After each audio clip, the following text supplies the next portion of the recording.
Hi friends, నమస్తే అండి. మనం మీ సుప్త చేతనాత్మక మనసుకున్న శక్తి అనే పుస్తకం చదువుకుంటున్నాం కదా. నిన్న ఏం చెప్పుకున్నాము? మనం ఒక ఇల్లు కట్టుకున్నప్పుడు ఒక బ్లూ ప్రింట్ ఎలా అయితే తీసుకుంటామో ముందు ఆర్కిటెక్చర్ తో మన డిజైన్ అంతా ఎలా ఎలా ఉండాలి ఎలా ఉండాలని ఎలా అయితే ప్లాన్ చేసుకుంటున్నామో, అలాగే మనం ఏదైనా మన మనసు కూడా ఒక ఇంటి లాంటి దానిలాగా మన మనసు కూడా ఒక ఇల్లు లాంటిది అని, అలాగే దానిలో మనం అన్ని పాజిటివ్ ఆలోచనలే ఉంచుకోవాలని, అప్పుడే మనకి దానికి తగ్గ రిజల్ట్ వస్తుందని, అలాగే ఊహా చిత్రాలు మనం విజువలైజ్ చేసుకోవాలని, మనకి ఎలా కావాలో మన కోరికని చిత్రాల రూపంలో కూడా పెట్టుకోవాలని. తర్వాత ఏమో ఇంకా ఏం చెప్పుకున్నాం నిన్న? ఒకటి ఏమైనా మన కోరిక ఏదైతే ఉందో దాన్ని పెద్దగా కాకుండా ఒక చిన్నగా అనుకుని నిద్రపోయే ముందు చెప్పుకోవాలి. ఆ కోరిక పెద్ద కోరికలా కాకుండా దాన్ని కుదించి చిన్న చిన్న పదాల్లో కుదించి చెప్పుకోవాలని చెప్పుకున్నాం కదా. ఈ రోజు ఇంకా ఏం చెప్తున్నారంటే, నిద్రపోవటం అనే పద్ధతి దాని గురించి చెప్తున్నారండి. మీరు మగతగా నిద్ర లాంటి స్థితిలోకి ప్రవేశించగానే ప్రయత్నం అనేది బాగా తగ్గిపోతుంది. అంటే ఇప్పుడు మనం ప్రతిసారి ఏంటంటే ఏమైనా ఆలోచించామనుకోండి, మామూలు అప్పుడు మన కాన్షియస్ మైండ్ తో ఉన్నప్పుడు ఏదైనా ఆలోచన వచ్చిందనుకోండి, దానికి లాజికల్ మైండ్ పనిచేస్తూ ఉంటుంది. ఇది ఇది నిజమా కాదా ఇలాంటివన్నీ పనిచేస్తూ ఉంటుంది కదా. అందుకని ఏం చెప్తున్నారు, నిద్ర లాంటి స్థితిలోకి ప్రవేశించగానే ప్రయత్నం అనేది బాగా తగ్గిపోతుంది. మనం ఒక ఆలోచన మనసుకి ఇచ్చామనుకోండి, దాని గురించి బేరేజ్ వేయదనమాట. ఆ టైంలో నిద్ర వచ్చే టైంలో ఇంకా అది రెస్ట్ తీసుకునే మూడ్ లోకి వెళ్ళిపోతుంది కదా. నిద్రావస్థలో చైతన్యంగా ఉండే మనసు దాదాపు చాలా వరకు అణిగి ఉంటుంది. ఆ టైంలో ఏం క్వశ్చన్ చేయదన్నమాట మన మనసు నిద్రావస్థలోకి వెళ్ళిన తర్వాత. ఎందుకంటే సుప్త చేతన సరిగ్గా నిద్రపోయే ముందు, మేలుకునే ముందు ఎక్కువ క్రియాశీలంగా ఉంటుంది. ఆ టైంలో సబ్ కాన్షియస్ మైండ్ అంటండి, మనం పడుకునే ముందు, నిద్ర లేవగానే ఈ 2 సమయాల్లో చాలా యాక్టివ్‌గా పనిచేస్తూ ఉంటుందంటండి. ఈ స్థితిలో మీ కోరికని సుప్త చేతనకు అందకుండా అడ్డుకునే వ్యతిరేకమైన ఆలోచనలు ఏమీ ఉండవు.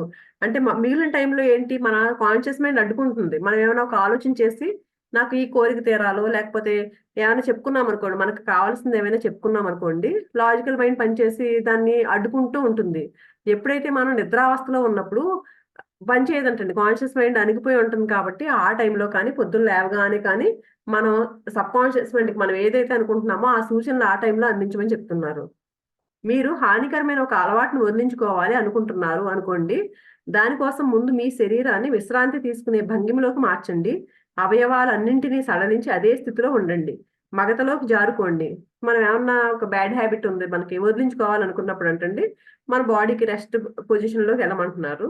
ఆ తర్వాత ఏమనుకోవాలంట, నేను ఈ అలవాటు నుంచి పూర్తి విముక్తిని పొందాను. నాకు హాయిగా, మనశ్శాంతిగా ఉంది. ఎప్పుడైనా ఏ కోరిక కోరుకోవాలన్నా మనం ఆల్రెడీ అది అయిపోయినట్టే ఊహించుకోవాలండి. నేను తొందరలో మానేస్తాను ఇలా అనుకోకూడదంట, ఏ కోరికైనా సరే. ఆల్రెడీ మనం అది అనుభవిస్తున్నట్టుగా అనుకోవాలంట. అందుకే ఇది కూడా ఏం చెప్పుకోమంటున్నారు, నేను ఈ అలవాటు నుంచి పూర్తి విముక్తిని పొందాను, బయటపడిపోయానన్నట్టే చెప్పుకోమంటున్నారు. నాకు హాయిగా, మనశ్శాంతిగా ఉంది అని మళ్ళీ మళ్ళీ అనుకోండి. ఈ మాటల్ని రాత్రి, పొద్దున్న 5, 10 నిమిషాల పాటు నెమ్మదిగా, శాంతంగా, ప్రేమగా అనుకోండి. మళ్ళీ మళ్ళీ అనటం వల్ల మాటల్లోని భావం బలపడుతుంది. ఎప్పుడైతే మళ్ళీ మళ్ళీ చాలా సార్లు అంటూ ఉన్నామో, అది బలంగా అయిపోతుందంటండి అది. హానికరమైన అలవాటు తలెత్తినప్పుడల్లా ఈ ఫార్ములానే ఉపయోగించండి. ఈ పద్ధతిని అనుసరిస్తే మీరు మీ సుప్త చేతనకి మీ ఆలోచనలను స్వీకరించే ప్రేరణ కలిగిస్తారు. ఉపశమనం కలుగుతుంది. మళ్ళీ మళ్ళీ ఎప్పుడైతే ప్రేమగా అనుకున్నామో మన సబ్‌కాన్షియస్ మైండ్ అది స్వీకరిస్తుందంటండి దాన్ని. అప్పుడు మనకి దాని నుంచి ఉపశమనం లభిస్తుంది. తర్వాత ధన్యవాదాలు పద్ధతి. మన కోరికలను తెలిపేటప్పుడు ప్రశంసలని, ధన్యవాదాల్ని ఉపయోగించాలని బైబిల్‌లో పాల్ సలహా ఇస్తారు. అంటే మనం ఏమైనా కోరుకుంటున్నామనుకోండి, ఆ టైంలో ప్రార్థన దానికి థాంక్ యూ అని కూడా, దాన్ని ధన్యవాదాలు కూడా తెలపాలంటండి ఆ కోరికతో పాటు. ఈ సులభమైన ప్రార్థనకి అసాధారణమైన ఫలితాలు లభిస్తాయి. కృతజ్ఞతతో నిండిన హృదయం ఎప్పుడు విశ్వంలోని సృజనాత్మక శక్తులకి దగ్గరగా ఉంటుంది. ఎప్పుడైతే ఆ హృదయం కృతజ్ఞతతో నిండిందనుకోండి, అప్పుడు ఆ విశ్వంలోని, ఆ యూనివర్స్‌లో ఉన్న ఎనర్జీస్‌కి దగ్గరలా ఉంటదంటండి అప్పుడు మన హృదయం.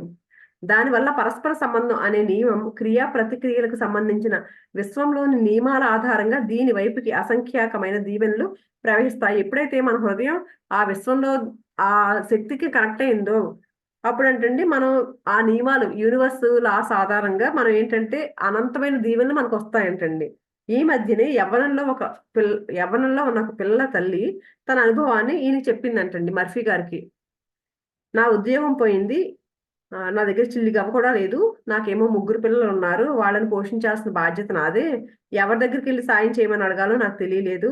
అప్పుడు మీరన్న మాట నాకు నేను వినడం జరిగింది. అప్పుడు ఈవిడ చాలా కష్టాల్లో ఉందంటండి. పిల్లల్ని ఎలా పోషించాలో తెలియని స్టేజ్‌లో. అప్పుడు ఈయన ఈయన మాట విందంట ఆవిడ. ఏం వింది? మన ప్రార్థనలకి జవాబు దొరికే ముందే మనం కృతజ్ఞత ప్రకటించాలి. అంటే మనం ఒక ఒక విషయాన్ని కోరుకున్నామండి. ప్రార్థన చేస్తున్నాం. ఆ చేసే ముందే థాంక్ యూ చెప్పుకోవాలి. అది ఆల్రెడీ నాకిచ్చేసారు అన్నట్టు ప్రార్థన అంటే నాకేదో కావాలనే కదా! ప్రార్థన అంటే ఏంటి? మన కోరికను తెలియజేసేటప్పుడు ఆల్రెడీ నాకుంది అన్నప్పుడు ముందే థాంక్స్ చెప్పుకోమంటున్నారు. ఆ మాట ఈవిడ విందంటండి. ఈయన చెప్పిన మాట ఆవిడ విందంట. నా మనసులో ఒక దీపం వెలిగినట్లు అనిపించింది. ఈ పద్ధతిని పరీక్షించి చూడాలని అనిపించింది. ఈవిడకి అనిపించిందంటండి వెంటనే. 3 వారాల పాటంటండి ప్రతి రాత్రి ఉదయము రాత్రి ఈవిడ ఈ కింది వాక్యాన్నంటండి ఎన్నో సార్లు అనుకుందంట. ఏమనుకుందంటే ఆవిడ, భగవంతుడా నాకు ఈ సంపద ఇచ్చినందుకు కృతజ్ఞతలు. ప్రశాంతంగా ఉన్న స్థితిలో ఆవిడంటండి ఈ వాక్యాన్ని అంటూ కృతజ్ఞత అనే భావం మనసు నిండా ఆక్రమించుకునేదాకా అలా అంటూనే ఉందంటండి. అంటే ఏదో పైపైన అనడం కాదు. హృదయపూర్వకంగా అనాలి. ఈవిడ పదే పదే ప్రతిరోజు అనుకుందంటండి అదే మాటని. నాకీ సంపద ఇచ్చినందుకు కృతజ్ఞతలు అని హృదయపూర్వకంగా అనుకుందంటండి. అలా తనలోని అపారమైన శక్తిని, తెలివితేటలని ఆహ్వానిస్తున్నట్లు ఊహించుకుందంట. సృజనాత్మకమైన తెలివిని అంతూదరి లేని మనసుని ఆమె చూడలేదు అన్న సంగతి అందరికీ తెలిసిందే. తను ఆధ్యాత్మికమైన అనుభూతి అనే చక్షువుతో చూస్తుందని, సంపద గురించి ఆమె ఆలోచనలలో చోటు చేసుకున్న చిత్రం మొదటి కారణమని, దానివల్ల తనకి డబ్బు, గౌరవము, తిండి దొరుకుతాయని ఆమెకి తెలుసు. ఈవిడేంటి మనస్ఫూర్తిగా లోపల లోపల హృదయంలోంచి అనుకుంది. ఆ భావం లోపల నుంచి వచ్చింది ఆవిడకి. ఆవిడేది పైపైన మనసుతో అనుకోలేదు. లోపల నుంచి హృదయంతో కనెక్ట్ అయ్యి అంది. అలాగే ఇంకొకటేంటి డబ్బుతో ఉన్నాను, సంపదతో ఉన్నానని ఇమాజిన్ కూడా చేసుకుందంటండి స్ట్రాంగ్‌గా. ఆమె ఆలోచనలు, భావాలు సంపదలో మునిగిపోయి ఉన్నాయి. ఇంకా ఆలోచనలన్నీ ఎలా ఉన్నాయి? నాకు సంపదుంది, సంపదుంది అనే ఆలోచనే ఉందావిడకి. అస్సలు నెగెటివ్ థాట్ ఏమీ లేదు ఆవిడకి. వాటి మీద ఎటువంటి పరిస్థితి ప్రభావము పడలేదు. మాటి మాటికి ధన్యవాదాలు భగవంతుడా అంటూ ఆ స్త్రీ మనసు ఆ ఆలోచనని స్వీకరించే స్థితికి చేరుకుంది. ఎప్పుడైతే ఈవిడ పదే పదే అదే విషయం చెప్పేసరికి ఆ మనసు స్వీకరించే స్థితికి చేరుకుందంటండి ఆవిడ మనసు. ఆమెకి లేమి, పేదరికం, రోగాల గురించి ఆలోచనలు వస్తూ ఉన్నప్పుడల్లా అవసరాన్ని బట్టి ధన్యవాల ధన్యవాదాలు భగవంతుడా అనే మాటల్ని వల్లించేది. ఎప్పుడైనా ఒకసారి పొరపాటున పేదరికం అని ఏమైనా అనిపించిందనుకోండి, ఆలోచన రాగానే వెంటనే థాంక్ యూ అని చెప్పేసేదంటండి భగవంతుడికి. అంటే దాన్ని ముందుకు సాగనిచ్చేది కాదనమాట. నెగెటివ్ ఆలోచనని ముందుకి ఆపేసేది. అక్కడికి ఆపేసి థాంక్ యూ భగవంతుడా అనుకునేదంటండి నెగెటివ్ ఆలోచనొచ్చినప్పుడు. అలా కృతజ్ఞతా దృష్టితో ఉన్నట్లయితే ఆమె మనసు సంపద అనే ఆలోచనని గ్రహిస్తుంది. జరిగింది కూడా అదే. ఆవిడెప్పుడైతే అలాంటి వచ్చినప్పుడు కూడా థాంక్ యూ అని చెప్పుకుందో, అప్పుడు ఏమైంది? ఆ మనసు సంపద అనే ఆలోచనని గ్రహించింది. గ్రహించేసరికి ఈవిడకి జరిగింది కూడా అదే జరిగింది. ఏం జరిగింది? ఆమె ప్రార్థనకి ఒక ఆసక్తికరమైన తరువాయి భాగం వచ్చింది. ఏంటదంటే ప్రార్థన చేయడం ప్రారంభించిన కొన్నాళ్ళకేనంటండి ఆవిడకి దారిలో తనకి ఒకప్పుడు ఉద్యోగం ఇచ్చిన ఒక వ్యక్తి తారసపడ్డాడంటండి. 5 ఏళ్లుగా ఆవిడ అతన్ని కలుసుకోలేదంట. అతడు ఆవిడకి అప్పుగా కూడా కొంత డబ్బు ఇచ్చి "నీకు ఉద్యోగం ఇస్తాను చేస్తావా?" అని అడిగాడంటండి. మంచి జీతంతో ఉంది ఉద్యోగం వచ్చి చేరతావా అని అడిగి, మరి ఈ నెల ఆ ఉద్యోగం వచ్చేంత వరకు ఈవిడ పోషణలాగా అంటే నెల జాయిన్ అయిన వెంటనే జీతం ఇచ్చేయరు గదండీ. నెల అయిన తర్వాత ఇస్తారు గదా! ఈ నెల నువ్వు ఎలా ఉంటావు అని చెప్పేసి అప్పుగా కొంచెం డబ్బు ఇచ్చంటండి మంచి ఉద్యోగం ఇప్పించాడంటండి అతను. "నీకేమైనా అవసరాలుంటే తీర్చుకో" అని చెప్పేసి. ఆమె ఈయనతో చెప్పిందంట, "ధన్యవాదాలు భగవంతుడా! అనే అద్భుత శక్తిని నేనెప్పటికీ మర్చిపోలేను" అని మర్ఫీ గారితో చెప్పిందంట. అది నా జీవితంలో అద్భుతమైన పరిణామాలను సృష్టించింది అని చెప్పిందంటండి ఆవిడ. తర్వాత అంగీకారాన్ని సూచించే పద్ధతి. ప్రార్థన చేసేటప్పుడు నిరర్ధకంగా వల్లెవేసే పద్ధతిని పాటించకండి అనే మాటల్లో దాగి ఉన్న సత్యాన్ని, అర్థాన్ని మీరు అర్థం చేసుకోవడం బట్టే అంగీకారం తాలూకు ప్రభావం చాలా మటుకు నిర్ణయించబడుతుంది. ప్రార్థన చేసేటప్పుడు ఏదో పైపైన ఏదో ప్రార్థన అంటే మనస్ఫూర్తిగా చేయకుండా పైపైన వల్లివేయడం ఇలా చేయొద్దని చెప్తున్నారండి. అలాంటి పైపైన నోటితోనే లోపల హృదయంలోంచి భావం రాకుండా నోటితోనే వల్లివేయొద్దు అనే మాటల్లో సత్యము ఉంది. ఎందుకుంది సత్యం? పైపైన కాదు కదా! హృదయపూర్వకంగా కోరుకోమంటున్నారు కదా! ఏదైనా సరే ప్రార్థన ఎలా చేయమంటున్నారు? మన హృదయ లోతుల నుంచి చేయమంటున్నారు. అందుకని జెప్పేసి దాన్ని అర్థం చేసుకోవడం బట్టే మీరు అంటే ప్రార్థన ఎలా చేయాలి అని అర్థం చేసుకోవడం బట్టే మన ఆ ప్రభావము చాలా మటుకు పడుతుందంటండి. మీ అంగీకారం తాలూకా శక్తి తెలివిగా ఉపయోగించుకోవటం పైన, నిర్దిష్టము, స్పష్టము అయిన సానుకూలత పైన ఆధారపడి ఉంటుంది. అంతే కదా! ఇప్పుడు మనం దాన్ని అంగీకరించామనుకోండి, లోపల నుంచే వస్తది ఆ భావం. అలా కాకుండా ఏదో పైపైన చెప్పామనుకోండి, అది లోపల ఉండదు కదా ఆ భావం. ఉదాహరణకి ఏం చెప్తున్నారంటే, ఒక స్కూలుకెళ్ళిన ఒక పిల్లాడు బోర్డు మీద రాస్తున్నాడు అనుకోండి, 3, 3 కలిపితే ఎంత అని టీచర్ అడిగింది అనుకోండి. ఆ బోర్డు మీద ఏం రాశాడు ఇతను? ఈ 3+3 అంటే 7 అని రాశాడంటండి పిల్లాడు. అప్పుడు వెంటనే టీచర్ ఏంటి, అది అది కాదు, 7 రాదు, 3+3 అంటే 6 వస్తుంది, అది ఎలా వస్తుందా అని చెప్పేసి దాన్ని కూడా చూపించిందంట పిల్లాడికి. ఇలా వస్తుంది, 6 ఎందుకు వస్తుంది అంటే ఇలా వస్తుంది అని చూపించాడంట. అప్పుడు వెంటనే ఆ పిల్లాడు ఏం చేశాడు, 7కి ముందు 7 అని వేసాడు కదా, నెంబర్ 7 వేసాడు కదా, ఆ నెంబర్ ని 6 కింద మార్చాడంట. టీచర్ చెప్పారు కదా 6 ఎలా వస్తుంది, 6 అనే నెంబర్ ఎలా వస్తుంది, 3+3 అయితే 6 ఎలా అవుతుంది అని. తర్వాత మార్చాడంట. అలాగే టీచర్ చెప్పినంత మాత్రాన 3, 3 జోడిస్తే 6 అవ్వలేదు కదా, అంటే టీచర్ ఏం కనిపెట్టలేదు కదా అక్కడ. అంటే టీచరు ఆవిడ ఆవిడ సొంతంగా ఏం చెప్పలేదు 3+3 అంటే 6 అవుతుందని. అదేంటంటే మ్యాథ్స్ కి సంబంధించిన ఒక సత్యం, అది ప్రాచీన సత్యం. అంతకుముందు ఎవరో కనుక్కొని ఉన్నారు ఆల్రెడీ, ఆ సత్యం అది. 3+3 అంటే 6 అని. అదే పిల్లవాడు అందుకని తన తప్పును సరిదిద్దుకుని బ్లాక్ బోర్డ్ మీద సంఖ్యని సరిదిద్దేలా చేసింది. అంటే ఇదేమి టీచర్ కనుక్కున్నది కాదు కాబట్టి, అది నిజంగా సత్యమే కాబట్టి పిల్లాడు ఏం చేశాడు, వెంటనే ఆ 7 చెరిపేసి 6 రాశాడు. అలాగే ఆరోగ్యంగా ఉండకపోవటం అనేది అసామాన్య స్థితి. అంటే మనం ఎప్పుడు అనంటండి, మానవుడు ఎలా ఉండాలి, ఆరోగ్యంగా ఉండడం అనేది సహజ స్థితి అంట మనది. కానీ అనారోగ్యంగా ఉండడం అనేది ఏంటి, అసామాన్య స్థితి. కానీ మీ జీవనానికి సంబంధించిన సత్యం అంటిది. ఆ గణిత శాస్త్రంలో 3+3 = 6 అని అది ఎలా అయితే సత్యమో, అలాగే మనం మానవులం ఆరోగ్యంగా ఉండడం అనేది కూడా అంటండి మన జీవనానికి సంబంధించిన సత్యం అంట. మీరు ఆరోగ్యాన్ని, సామరస్యాన్ని, శాంతిని మీకోసము, ఇతరుల కోసము అంగీకరించి విశ్వమంతటా ఈ సూత్రాలే ఉన్నాయి అని గ్రహిస్తే, మీ సుప్త చేతనలో ఉండే వ్యతిరేక ధోరణులని మీరు అంగీకరించిన వాటి మీద నమ్మకంతో అర్థం చేసుకుని సరిదిద్దుకోగలుగుతారు. అందుకని మనం ఏం చేయాలి, విశ్వం అంతా ఈ సానుకూలతే ఉంది, అన్ని పాజిటివ్వే ఉన్నాయి, నెగిటివ్స్ ఏమీ లేవు అని ఎప్పుడైతే అంగీకరిస్తామో అంటండి, మన సబ్ కాన్షియస్ మైండ్ లో ఏవైనా నెగిటివ్ ఫీలింగ్స్ ఉన్నా అవన్నీని ఈ ఎప్పుడైతే అర్థం చేసుకోగలుగుతామో అవన్నీ బయటకెళ్ళిపోతాయంటండి.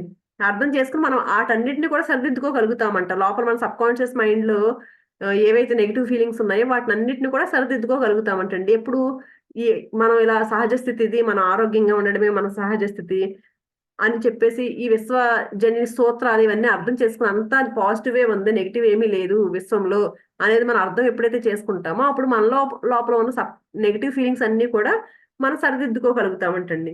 అంగీకారాన్ని సూచించే ప్రక్రియ ద్వారా చేసే ప్రార్థనకి ఫలితాలు రూపురేఖలతో సంబంధం లేకుండా జీవన సిద్ధాంతాలకి కట్టుబడి ఉండటం మీద ఆధారపడి ఉంటాయి. అంటే ఎప్పుడైతే మనం అంగీకరించి ప్రార్థన చేసామనుకోండి, అప్పుడు అవి ఎలా ఉన్నా సరే దానితో సంబంధం లేకుండా జీవన సిద్ధాంతాలకి కట్టుబడి ఉండడం మీద ఆధారపడి ఉంటాయంట. జీవన సిద్ధాంతం అంటే ఇందాక ఏం చెప్పారు? మనం ఎప్పుడూ ఆరోగ్యంగా ఉంటాం. అంటే ఎప్పుడు పాజిటివ్, అందులో ఎప్పుడు పాజిటివే ఉంటది. అంటే జీవన సిద్ధాంతాలు ఎప్పుడు ఎలా ఉంటాయి, పాజిటివ్ గానే ఉంటాయి. అందుకని ఒక క్షణం ఆలోచించండి. గణితానికి సూత్రం అంటూ ఉంది కానీ పొరపాటుకు లేనే లేదు. అంటే సత్యం అనే సిద్ధాంతం ఉంది కానీ అసత్యానికి లేదు. తెలివితేటలకు సూత్రం ఉంది కానీ అజ్ఞానానికి లేదు. సామరస్యానికి సూత్రం ఉంది కానీ వైమనస్యానికి లేదు. ఆరోగ్య సూత్రాలు అనేవి ఉన్నాయి కానీ రోగాలకి లేవు. అదే విధంగా సమృద్ధికి సిద్ధాంతాలు ఉన్నాయి కానీ పేదరికానికి లేవు. అంటే ఇవన్నీ మనం కల్పించుకున్నామండి. నెగెటివ్స్ అన్ని ఏంటి, మనం కల్పించుకున్నవి. అంటే పాజిటివ్ ఇవన్నిటికీ సిద్ధాంతాలు ఉన్నాయి. వాటికి ఎందుకు లేవు అంటే ఇవే సత్యం కాబట్టి వాటికి సిద్ధాంతాలు ఉన్నాయి. అంటే దేనికి సత్యం ఉందన్నారు, జ్ఞానము, సామరస్యము, ఆరోగ్యము, సమృద్ధి ఇలాంటివన్నీ ఉన్నాయి కాబట్టి వాటికి సిద్ధాంతాలు ఉన్నాయి. అందులో నెగిటివ్స్ ఏమీ లేవు కాబట్టి వాటికి సిద్ధాంతాలు ఏమీ లేవు అని చెప్తున్నారండి. తర్వాత ఈయన సోదరు ఆవిడ ఉన్నారంట, ఈవిడ సిస్టర్ ఎవరు, ఆవిడ గురించి చెప్తున్నారు. ఇంగ్లాండ్ లో ఉన్నారంట ఆవిడ, ఈయన మర్ఫీ గారి సోదరి. ఆవిడంటే కిడ్నీల్లో రాళ్ళు ఏర్పడినాయంట, ఆవిడకి ఆపరేషన్ చేయాల్సి వచ్చిందంట. ఈ డాక్టర్స్ చెప్పారంట చాలా ఎక్కువగా ఉన్నాయి కిడ్నీలో రాళ్ళు, కంపల్సరీ ఆపరేషన్ చేయాలని చెప్పారంట. వెంటనే అంటండి ఆవిడ ఈయనకి చెప్పిందంట. చెప్తే ఈయన ఏం చేశాడంట, అంగీకార సూచకమైన పద్ధతిని ఈయన ఉపయోగించాడంటండి. ఇక్కడ వాళ్ళ చెల్లికి ఆపరేషన్ చేయాల్సిన అవసరం వచ్చినప్పుడు అక్కో చెల్లు ఆ సిస్టర్కి ఆవిడకి ఈ పద్ధతిని ఉపయోగించాడంట. ఏంటి, అంగీకార పద్ధతి అని చెప్పారు కదా, దాన్ని ఉపయోగించారంట. ఆసుపత్రిలో సాధారణంగా జరిపే పరీక్షల ద్వారా, ఎక్స్రేల ద్వారా ఆమెకి ఆ వ్యాధి ఉంది అని నిర్ధారించారంటండి డాక్టర్స్ అందరూ. ఈయన ఏం చేశారంటే అప్పుడు తను కోరుకోవాలని నన్ను ప్రార్థించమని కోరింది ఆవిడ. అప్పుడు ఈవిడికి ఆయన ఎంత దూరంలో ఉన్నాడంటే 6,000 మైళ్ళ దూరంలో ఉన్నాడంటండి. నిన్న చాప్టర్ లో చెప్పారు కదా మనకి, మన బంధువులు ఎవరైనా అనారోగ్యంగా ఉంటే కనుక మనం ఎంత దూరంలో ఉన్నా సరే మన సబ్ కాన్షియస్ మైండ్ ద్వారా మనం ఎప్పుడైతే మంచి భావాలు ఉన్నాయో ఆ భావాలు యూనివర్స్ ద్వారా ఆవిడ చేరుకుంటాయి, అక్కడ ఆవిడకు ఉపశమనం లభిస్తుంది అని చెప్పారు కదా. అలాగే ఈయన కూడా ఆవిడ 6,000 మైళ్ళ దూరంలో ఉన్నారంట, కానీ ఈయనకి ఏమీ ఇబ్బంది అనిపించలేదంట. మన మనసు సూత్రానికి స్థలం కాలం పట్టింపు ఉండదు. అంటే మన మనసుతో చేసేదానికి ఇంత దూరం ఉంది, లేకపోతే ఈ టైము, అలా ఏం పట్టింపు ఏం లేదంటండి. అంతులేని మనసు లేదా తెలివి ఒకే కాలంలో అంతటా పూర్తిగా నిండి ఉంటుంది. ఎక్కడైనా తెలివి ఒకే కాలంలో అంతా ఒకేలా పూర్తిగా నిండి ఉంటదంటండి. మనసు తెలివి అనేది రోజులో చాలా సార్లు ఈయన ఏమనుకునేవారంట, ఈ సోదరుకున్న రోగ లక్షణాల గురించి ఆలోచించలేదంట ఈయన. ప్రార్థించమని కోరింది కదా, ఈయన అస్సలు ఆవిడకున్న రోగం ఇది ఉంది అని ఆలోచించకుండా అసలు ఆమె శారీరక వ్యక్తిత్వం గురించి ఆలోచించలేదంటండి ఈయన. ఎలా ఉన్నారంట, ప్రశాంతంగా ఆత్మవిశ్వాసంతో అంగీకార సూచకంగా ఇలా ప్రార్థించారంట. ఏమని? ఈ ప్రార్థన నా సోదరి కేథరిన్ కోసం. ఆమె ఒత్తిడి లేకుండా, గాబరా పడకుండా, నిశ్చలంగా, శాంతంగా ఉంది. ఈయన ప్రార్థిస్తున్నారనమాట. అంటే పాజిటివ్ ఎఫర్మేషన్స్ ఇస్తున్నారు ఈయన. ఆమె శరీరాన్ని తయారు చేసిన ఆమె సుప్త చైతన్యంలోని ఉపశమన శక్తి ప్రస్తుతం ప్రతి కణాన్ని, నరాన్ని, కణజాలాన్ని, కండరాన్ని, ఎముకని, ఆమె సుప్త చేతనలో ఉన్న అవయవాల నిర్దిష్టమైన పొందికని అనుసరించి మార్పులు చేస్తుంది. నిశ్శబ్దంగా సుప్త చేతనలో ఉండే చెదిరిపోయిన అన్ని ఆలోచనలు నిర్మూలించబడి విలీనం చేయబడ్డాయి. అంటే పాజిటివ్ గా అనుకుంటూ ఉన్నారంటండి. ఇలాగంటే ఆమె లోపల ఉన్న కణాలు, కండరాలు, ఎముకలు, కణజాలాలు అన్ని చెప్తారు కదా ఈయన. ఇవన్నీ ఆరోగ్యంగా ఉన్నాయి నమ్మమని ఇంతకుముందు ప్రార్థనల్లో కూడా ఇవే చెప్పారు ఈయన. అలాగే ఇక్కడ కూడా అదే ఆవిడ శరీరంలో ఉన్న అన్నిటి గురించి అనుకుంటున్నారండి ఇలా పాజిటివ్ గా. ఆమె శరీరంలోని జీవశక్తి పరిపూర్ణత, జీవ సిద్ధాంతం తాలూకు సౌందర్యం ఆమె అణువణువునా బహిర్గతం అవుతున్నాయి. అంటే ఆమెలో ఉన్న నెగిటివ్స్ అన్ని తీసివేయబడుతున్నాయి, అలాగే పాజిటివ్ లక్షణాలన్నీ బయటపడుతున్నాయి అని చెప్తున్నారండి. ఆమెలో నదిలా పారుతున్న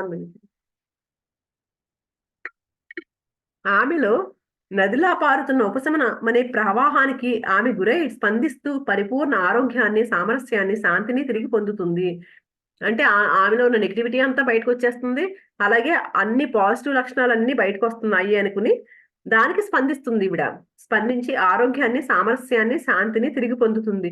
అంతులేని ప్రేమసాగరం శాంతి ఆమెలో ప్రవహిస్తూ అన్ని వక్రతలు, అందవికారమైన చిత్రాలు ప్రస్తుతం తుడిచిపెట్టుకుపోయాయి. అవును, ఇది నిజం. ఇలా ప్రార్థించారంటండి ఈయన. ప్రతిరోజు ప్రార్థించేసరికి 2 వారాలు అయిన తర్వాత అంటండి ఈయన సోదరికి మళ్ళీ పరీక్షలు జరిపారంట. ఆవిడ ఎక్స్రేలో రోగ లక్షణాలు ఏమీ కనిపించలేదంట. ఆవిడ నమ్మలేనంతగా కోలుకుందని అంట. డాక్టర్లు ఆపరేషన్ అవసరం కూడా లేదు అని చెప్పేశారంటండి. అంగీకరించడం అంటే అదే నిజం అని నొక్కి వక్కాణించడం. మళ్ళీ ఇదే చెప్తున్నారు. అంగీకరించడం అంటే ఏంటి? ఇది నిజం, మనం ఏదైతే గట్టిగా నమ్మేమో అది నిజమని నొక్కి వక్కాణించడం.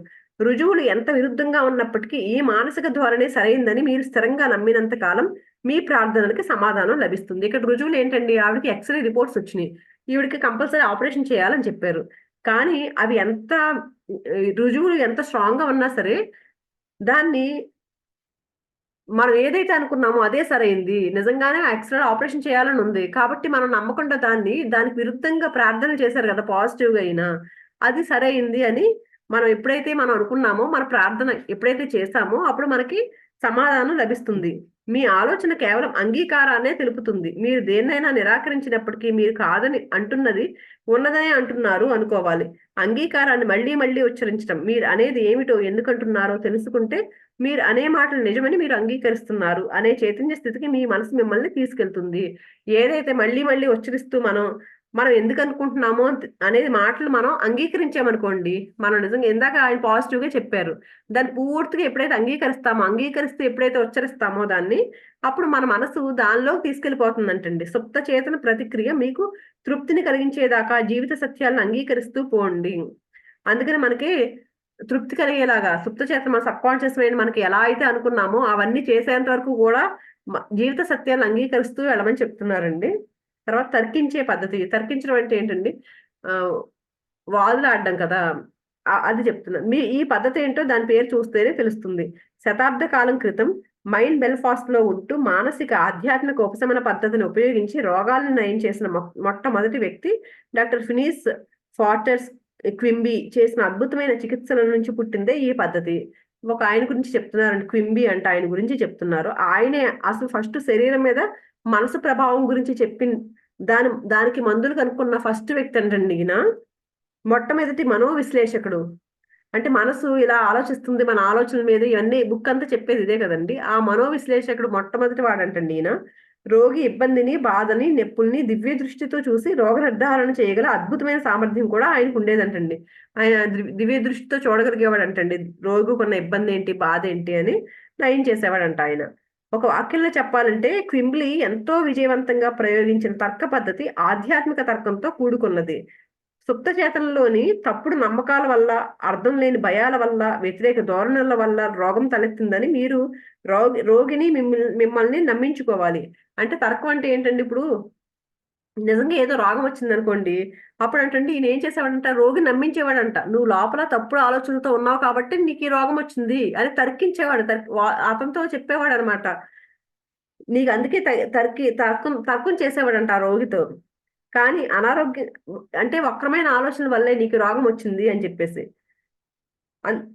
ముందు మీరు మనసులో స్పష్టంగా తర్కించుకుని ఆ తర్వాత మీ రోగిని నమ్మించండి. ముందు మనసులో అనుకోమంటున్న రోగిని, ఎవరైనా రోగంతో వచ్చారనుకోండి, ఆయన ఏం చేసేవాడు వెంటనే, నీకు ఎందుకు వచ్చిందంటే ఈ రోగం నీ లోపల ఉన్న పనికిరాని ఆలోచనలు, చెడ్డ ఆలోచన అంటే నెగిటివ్ ఆలోచనల వల్లే నీకు ఇది వచ్చింది అని గట్టిగా వాదించమంటున్నాడు వాళ్ళతో. అది కూడా ఎలాగా ముందు మీరు లోపల మనసు లోపల వాదించుకోమంటున్నాడు ఆ వాదించే ముందు.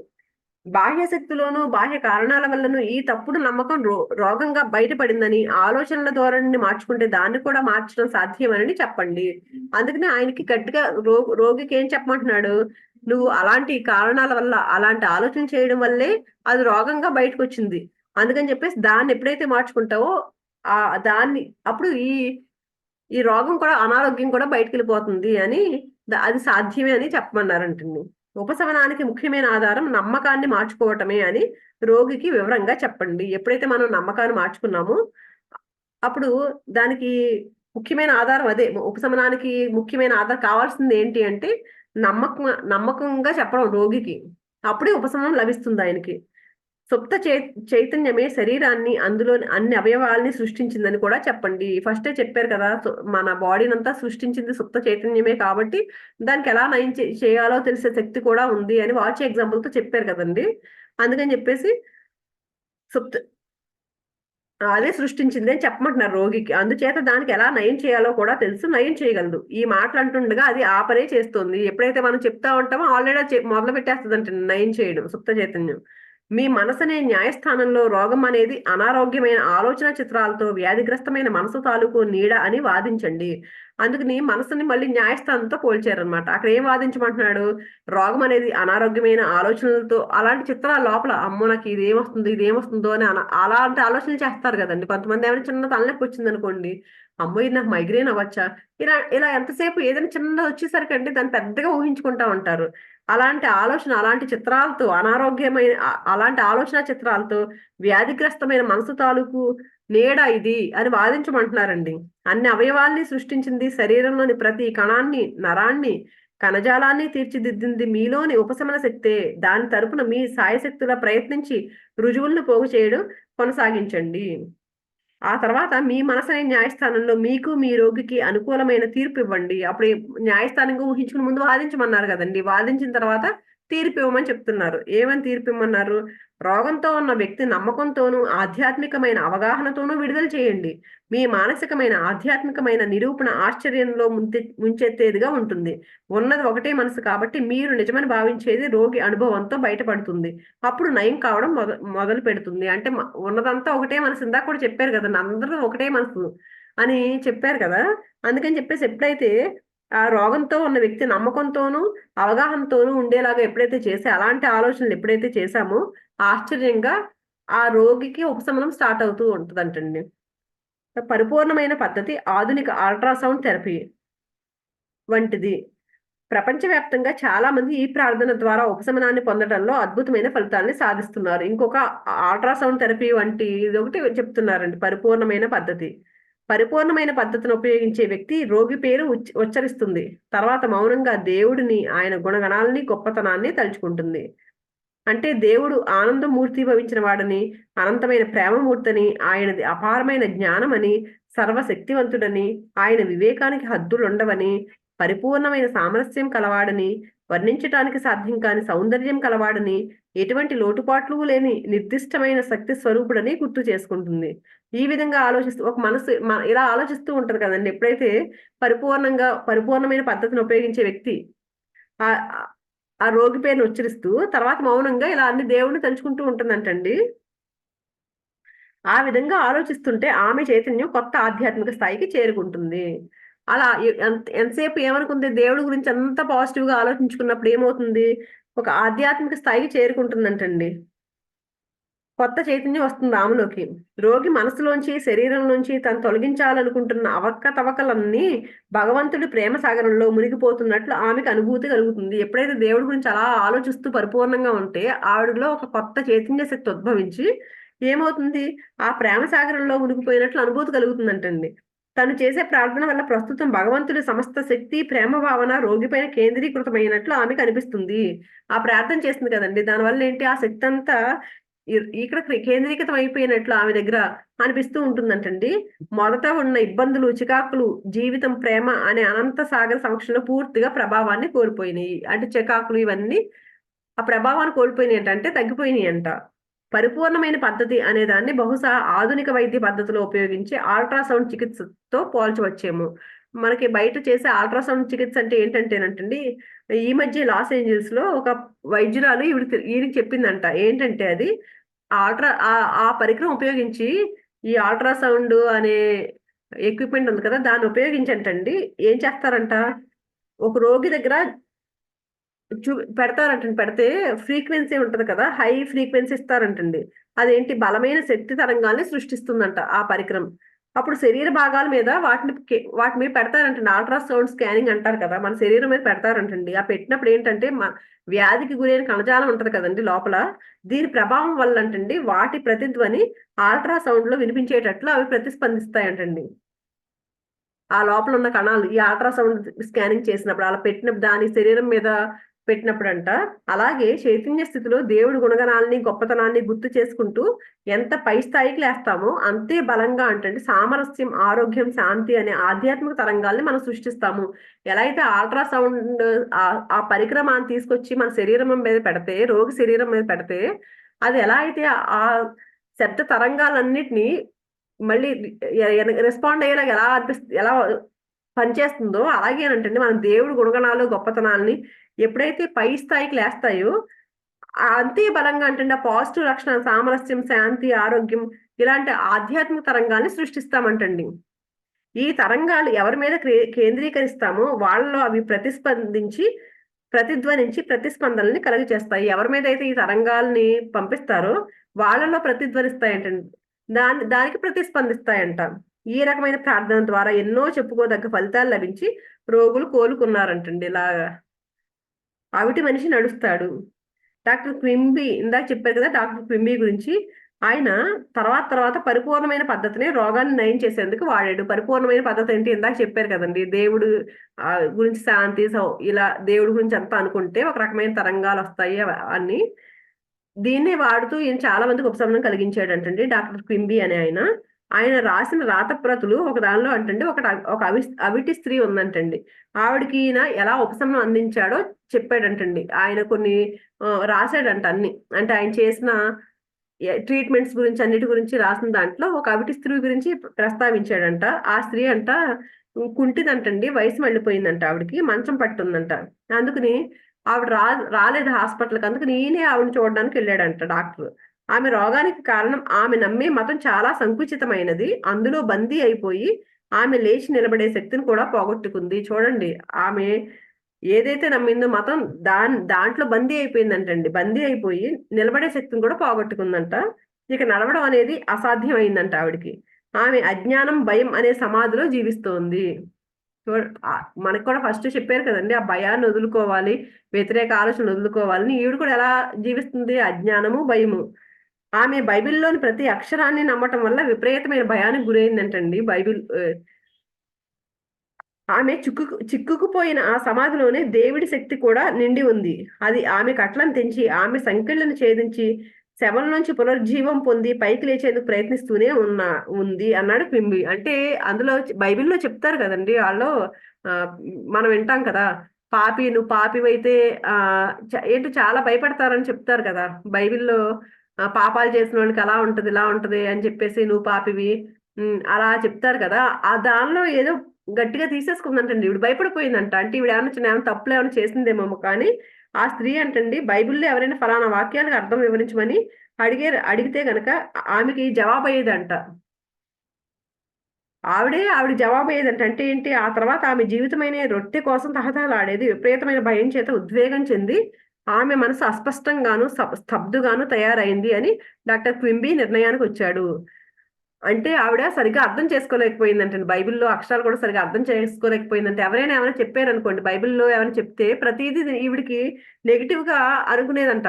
నెగెటివ్‌గా ఆలోచించేసి దాని గురించి ఇలా రోగాన్ని తెచ్చుకుందనమాట. ఈయనకి అర్థమైందంట. ఆవిడ సరిగ్గా అర్థం చేసుకోలేదని అర్థమయిందంట. అర్థమయ్యి ఆమె అలా అలా అంటే సరిగ్గా అర్థం చేసుకోకపోవడం వల్ల ఈ స్థితికి చేరుకుందని, ఆవిడ శరీరం భారీగాను, మందకొడిగాను తయారయ్యి చివరికి పక్షవాతం వచ్చేటట్టు జరిగిందంటండి ఈవిడికి.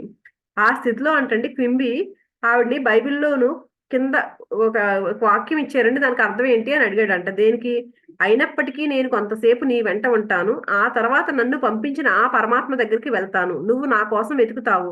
కానీ నేను నీకు దొరకను. ఇక నేను ఉన్న చోటకి నువ్వు రాలేవు. మళ్ళీ చదువుతున్నానండి ఒకసారి. అయినప్పటికీ నేను కొంతసేపు నీ వెంట ఉంటాను. అంటే బైబిల్‌లో జీసస్ చెప్పినట్టన్నమాట ఇది. ఆ తర్వాత నన్ను పంపించిన ఆ పరమాత్మ దగ్గరికి వెళ్తాను. నువ్వు నా కోసం వెతుకుతావు. కానీ నేను నీకు దొరకను. ఇక నేను ఉన్న చోటకి నువ్వు రాలేవు అని. ఆ పంక్తుల అర్థం జీసస్ స్వర్గానికి వెళ్ళాడు అని ఆమె చెప్పిందంటండి. క్వింబీ దానికి సరైన అర్థం చెప్పి ఆమె వెంట కొంతసేపు ఉండడం అంటే ఆమె రోగ లక్షణాలని, భావాలని, వాటి కారణాలని తను వివరించటం అని చెప్పాడు.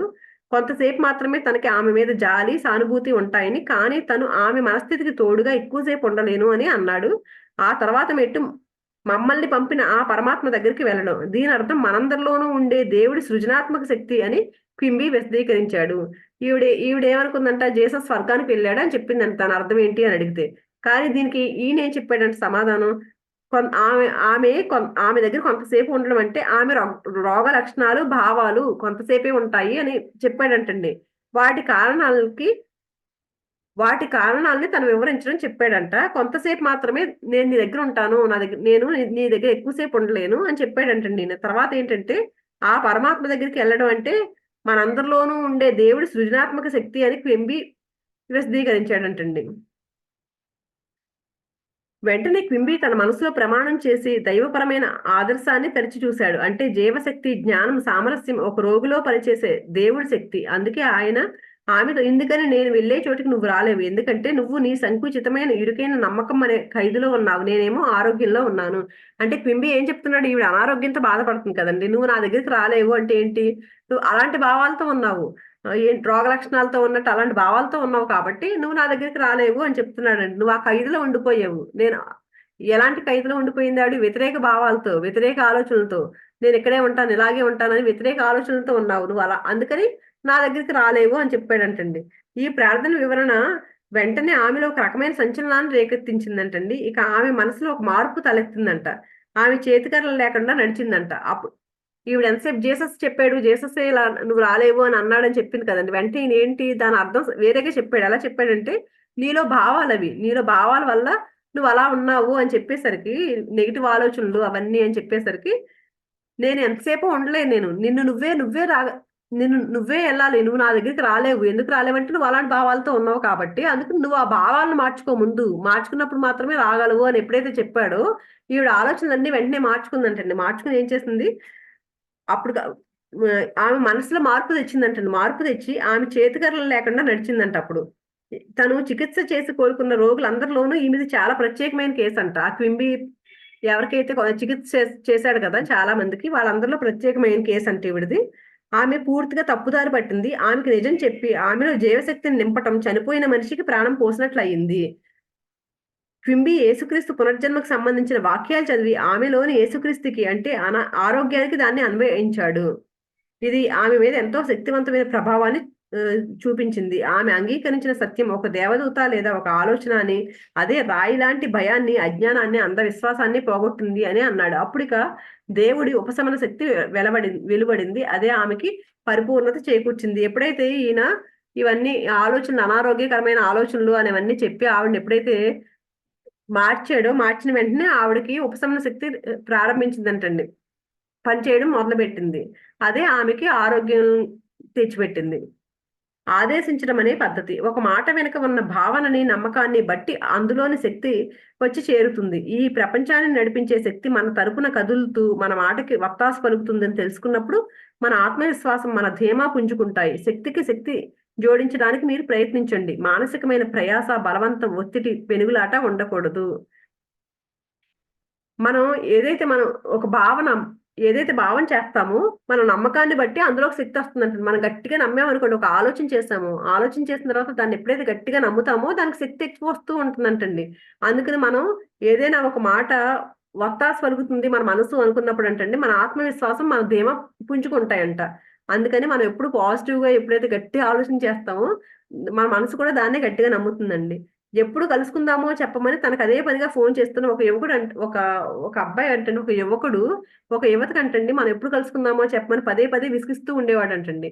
విసిగించినప్పుడు ఏం చేస్తుందంట, ఆవిడ అదే పద్ధతి ఉపయోగించిందంట. అతను వదిలించుకోవడం ఆమెకు చాలా కష్టంగా తోచిందంటండి. చాలా ఇబ్బంది పెట్టేసేవాడంట ఒక అబ్బాయి ఈ అమ్మాయిని. చాలా ఇబ్బందిగా అనిపించి అప్పుడు అతడు ఆమె పనిచేసే చోటుకి కూడా రావడం మొదలు పెట్టాడంటండి. ఫస్ట్ లో వెనకాల పడి విసిగించేవాడంట. తర్వాత తర్వాత ఏం చేశాడు, ఈవిడ ఎక్కడైతే జాబ్ చేస్తుందో అక్కడ కూడా వచ్చి విసిగించేవాడంటండి. వెంటనే తీవ్రమైన చర్య తీసుకోక తప్పదు అని ఆవిడ గ్రహించిందంట. గ్రహించి చాలా సార్లు, రోజులో చాలా సార్లు శాంతంగా ఉండే స్థితికి ఉన్నప్పుడు ఆవిడ శాంతంగా ప్రశాంతంగా ఉన్న టైంలో ఈ ఈ ఆదేశాన్ని అనుకునేదంటండి. ఏంటి, నేను జేఆర్ని దేవుడి దగ్గరికి పంపుతున్నాను. జేఆర్ అంటే ఈవిడ ఇబ్బంది పెట్టిన వ్యక్తి అనమాట. అతను ఎప్పుడూ తను ఉండవలసిన చోటే ఉన్నాడు. నేను స్వేచ్ఛగా ఉన్నాను. అతను కూడా స్వేచ్ఛంగా ఉన్నాడు. ఇక నా మాటలు అనంతమైన మనసులోకి చొచ్చుకుని పోయి నిజమవ్వాలని ఆదేశిస్తున్నారు. అలా అలా జరిగింది.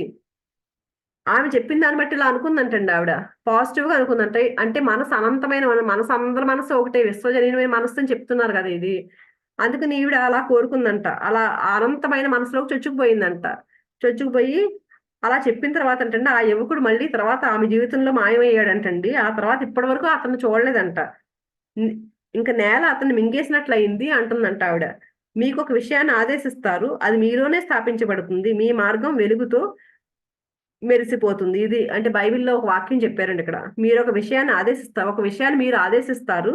అది మీలోనే స్థాపించబడుతుంది. మీ మార్గం వెలుగుతో మెరిసిపోతుంది. మనం ఏదైనా ఒక విషయాన్ని ఆదేశించాలి. మనలోనే మనం ఆదేశించుకోవాలండి. ఈ అమ్మాయి చూడండి, ఆదేశించింది అతనికి. ఆ అబ్బాయి ఇబ్బంది పెడుతున్నాడు కదా! మనసులోనే అనుకుంది. అనుకునేసరికి అది నిజమైంది. అలాగే మనం కూడా ఆదేశాలు ఇచ్చుకోవచ్చంటండి ఇలాగ ఏదైనా సరే. ఈ చాప్టర్ అయిపోయిన తర్వాత ఇంపార్టెంట్ పాయింట్స్ చెప్తున్నారు కదండి దీనిలో. శాస్త్రీయమైన వాస్తవాన్ని మీకు మీరు అందించుకోండి. మానసికమైన ఇంజనీర్లా ప్రవర్తించి మరింత భవ్యమైన, గొప్పదైన జీవితాన్ని నిర్మించుకునేందుకు ఇంతకు ముందే ప్రయోగాల ద్వారా రుజువు చేయబడ్డ పద్ధతుల్ని ఉపయోగించండి.